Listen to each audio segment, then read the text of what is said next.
Cérémonie officielle pour un accueil qui a été réservé au roi Abdullah II de Jordanie, qui a été reçu par son frère, le président Abdel Fattah el-Sisi. Cette visite du roi de Jordanie, c'est peut-être la quatrième visite pendant cette dernière phase depuis le début de la guerre contre Gaza, une guerre qui, sur les deux côtés, les deux pays se sont concertés longuement. Le chef de l'État Abdel Fattah el-Sisi avait déjà rencontré le roi Abdullah II pour discuter de la situation désastreuse de l'agression israélienne contre le peuple de Gaza. Bien entendu, à l'ordre du jour, de nouvelles concertations qui concernent un certain nombre de points, dont bien entendu l'élargissement de l'acheminement de l'aide humanitaire qui est entravé par le côté israélien.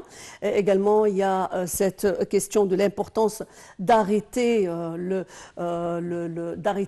l'agression israélienne, de trouver une solution pour s'engager avec la communauté internationale pour un cessez-le-feu définitif pour les Palestiniens et donc arrêter les massacres perpétrés contre le peuple palestinien.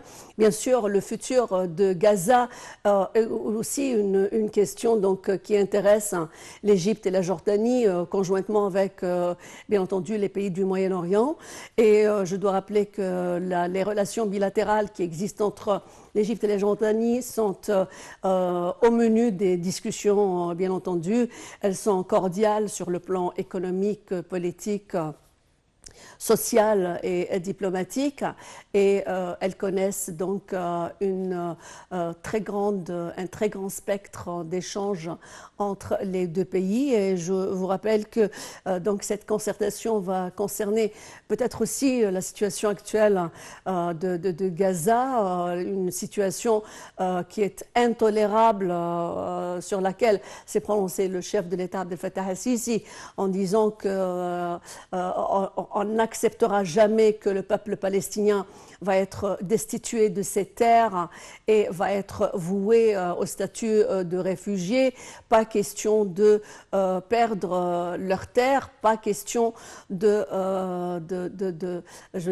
porter atteinte à l'intégrité de la question palestinienne. Et donc, bien entendu, les efforts sont intenses du côté égyptien, que ce soit avec les instances onusiennes, les Nations Unies et aussi les autres chefs d'État arabes et des nations islamiques, mais aussi d'intenses concertations entre le chef de l'État Abdel Fattah el-Sisi et le roi Abdullah II de Jordanie.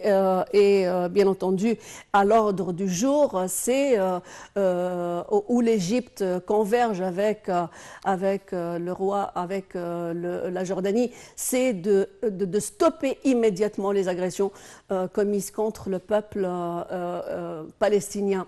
Le peuple palestinien, bien entendu, dont le nombre de morts a dépassé les 19 000 et qui a 19 900 et quelques personnes martyrs, et dont la majorité ou les trois quarts sont des femmes et des enfants, et bien entendu la situation de l'embargo contre Gaza, où la situation sur le plan sanitaire et sécuritaire, elle est désastreuse, elle est vraiment la pire tragédie qu'a connue l'humanité depuis peut-être la Deuxième Guerre mondiale. Et donc tout de suite, j'ai le plaisir d'avoir en ligne l'ambassadeur Medhat El-Meleghi qui va donc nous parler justement de la convergence de vues entre l'Égypte et la Jordanie sur ces questions qui sont impératives de trouver un cessez-le-feu immédiat ou travailler pour un cessez-le-feu immédiat dans la bande de Gaza. Merci monsieur l'ambassadeur, bienvenue avec nous et bonne année. Vous et à vos téléspectateurs.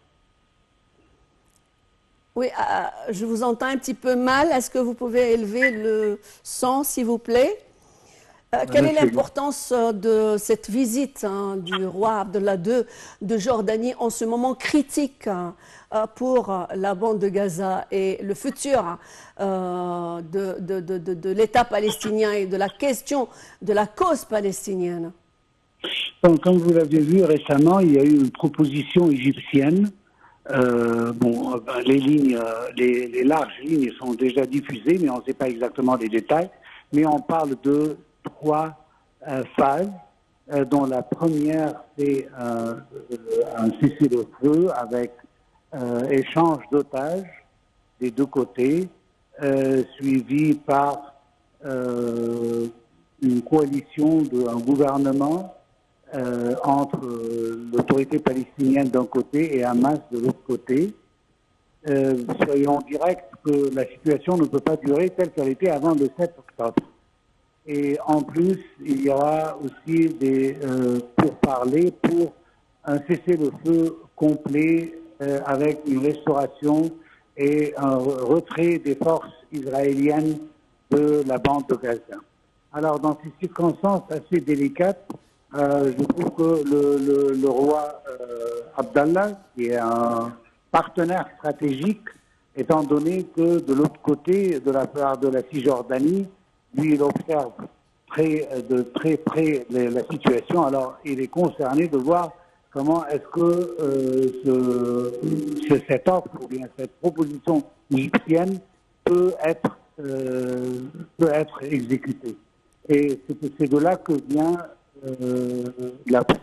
sa visite pour voir s'il y aura le rôle accordé à la Jordanie pour aider de son côté avec tous les partenaires de sorte que cette proposition puisse voir le jour. Oui, alors, à l'intérieur, ceci contraste avec la situation actuelle. La position aujourd'hui qui a été affichée par le Premier ministre Netanyahou, aujourd'hui, il promet une guerre longue et durable. Donc, après toutes les pressions internationales exercées sur l'État israélien, il est inflexible, malgré aussi la position fragile, de plus en plus fragile du gouvernement de Netanyahou sur fond de manifestations de la part des familles des otages. Comment vous voyez cette conception d'aller de l'avant pour des mois peut-être de guerre, du côté israélien? Bon, le côté israélien, toujours, il prend des positions qui sont assez rigides et assez fortes, simplement pour améliorer sa position dans des négociations prochaines. D'autre côté, on le sait tous que ce gouvernement a perdu beaucoup de son crédibilité vis-à-vis l'opinion publique israélienne même, qui voit que ce gouvernement ne peut plus continuer. Mais de l'autre côté, le gouvernement continuera tant qu'il y aura une guerre. Et c'est pour cela que le Premier ministre Netanyahou, il cherche à toute force de prolonger cette guerre et de faire une cause afin de pouvoir peut-être, s'il le peut, réaliser son illusion, si j'ose dire, d'avoir une victoire concrète sur Hamas. Malgré que tous les observateurs, y inclut les observateurs américains et le gouvernement américain, l'administration américaine et de plusieurs pays qui supportent Israël en l'Ouest, ont affirmé que c'est impossible de confirmer une victoire sur Hamas avec un taux qui n'est pas acceptable, avec un prix qui n'est pas acceptable par la communauté mondiale ou par les Israéliens eux-mêmes. À la fin du compte, les Israéliens veulent voir leurs otages libérés. Et cela ne peut durer que s'il y a de la paix quand même oui. dans la Cisjordanie, alors dans la bande de Gaza. Alors, je trouve que la position très dure du président Netanyahou sert seulement à servir ses opinions et sa voilà, position elle reflète interne. justement ses propres désirs qui sont loin de refléter l'homogénéité des points de vue à l'intérieur d'Israël, surtout sur fond des échanges de non-convenance entre le côté armé et le côté aussi, je veux dire, du Premier ministre. Le rôle important de l'Égypte pour parler aux supporteurs d'Israël, notamment les États-Unis, parce que jusqu'à maintenant, les États-Unis n'ont pas vraiment exercé une pression réelle sur Israël. On le voit par la force des choses, puisque Israël continue ses bombardements, continue Oui. à promettre une longue guerre. Cela veut dire tout simplement que la pression américaine n'est pas au point désiré jusqu'à Oui, ce moment-là. Excellence, il y a des points d'ombre qu'on n'arrive pas encore à élucider. Hier, les États-Unis avaient réclamé d'Israël de changer de tactique au niveau de la guerre, de lui donner de nouveaux objectifs pour cette guerre. Donc, la guerre, et puis il y a eu des commentaires du côté israélien que la guerre, je veux dire que les opérations militaires allaient diminuer en faveur de l'exercice d'un autre plan. Et on va en même temps du côté de l'ambivalence, on voit qu'il y a eu donc un ministre israélien, le ministre des Stratégies, qui est parti pour convaincre, soi-disant, le gouvernement de Biden de continuer cette guerre ouvertement. Qu'est-ce qu'on peut comprendre? On peut comprendre, premièrement, moi je parle ici de la part des États-Unis. Les États-Unis, il y a une pression interne qui augmente de plus en plus. Cet augmente, je crois, avec tout ce qu'on voit des démonstrations qui demandent la liberté pour Palestine et de libérer Gaza et d'arrêter ce génocide, d'arrêter ce meurtre dont le gouvernement israélien est prêt à commettre à tout prix pour pouvoir réaliser cette victoire qui me semble une illusion à ce moment-là.